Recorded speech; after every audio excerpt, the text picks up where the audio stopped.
तो अब हम धर्मेंद्र प्रधान का इस्तीफा नहीं मांगेंगे, इस नरेंद्र मोदी नाम के तानाशाह का इस्तीफा मांगेंगे। सिर्फ यही नहीं, जो खुद प्रधानमंत्री आवास योजना से मिले हुए घर में रह रहे हैं, जिनके माँ बाप का इलाज आयुष्मान कार्ड पर चल रहा है और जो मुफ्त की योजना से मिले राशन पर पल रहे हैं, वो भी आज नरेंद्र मोदी का इस्तीफा मांग रहे हैं।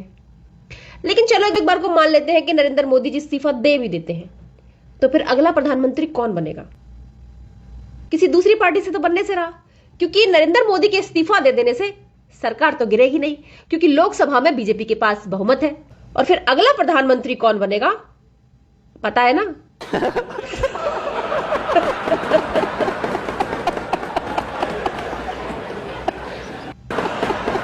बेटा, अगर ये प्रधानमंत्री बनकर आ गया ना, तो जंतर मंतर तो क्या, अपने मोहल्ले में भी नजर नहीं आओगे।